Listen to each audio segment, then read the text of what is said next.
নিহত সাংবাদিক দম্পতি সাগর সরোয়ার ও মেহেরুন রুনির সন্তান মাহির সরোয়ার মেঘের কাছে পূর্বাঞ্চলে ৩ কাঠা জমির দলিল হস্তান্তর করেছেন প্রধান উপদেষ্টা ডক্টর মোহাম্মদ ইউনূস।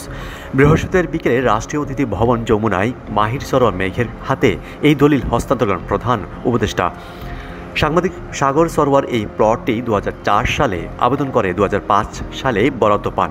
পরবর্তীতে ২০০৯ সালে সম্পূর্ণ মূল্য পরিশোধ করার পর বিগত আওয়ামী লীগ সরকার এই প্লট সাগর সরোয়ারের পরিবারকে বুঝিয়ে দেয়নি।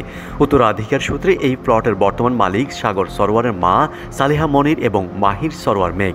প্লটের দলিল হস্তান্তর অনুষ্ঠানে প্রধান উপদেষ্টা সাগর রুনি হত্যা মামলার তদন্তের অগ্রগতি সম্পর্কে খোঁজ খবর নেন। তিনি বলেন, তদন্তে এই ধরনের দীর্ঘসূত্রিতা মানুষের মধ্যে বিরূপ প্রতিক্রিয়া তৈরি করে।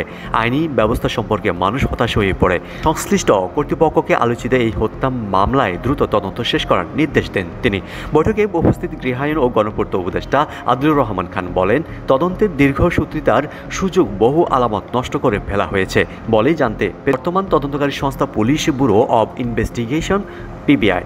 এ সময় মেঘ তার নিজের ডিজাইন করা একটি জার্সি ও ব্যাগ প্রধান উপদেষ্টাকে উপহার দেন। দলিল হস্তান্তর অনুষ্ঠানে অন্যান্যদের মধ্যে উপস্থিত ছিলেন উপদেষ্টা চৌধুরী রফিকুল আবরার, ফরিদা আক্তার ও সৈয়দ রিজওয়ানা হাসান, রাজধানীর উন্নয়ন কর্তৃপক্ষের চেয়ারম্যান ইঞ্জিনিয়ার মোহাম্মদ রিয়াজুল ইসলাম এবং মেহেরুন রুনির ভাই নওয়াজেশ আলম রোমান।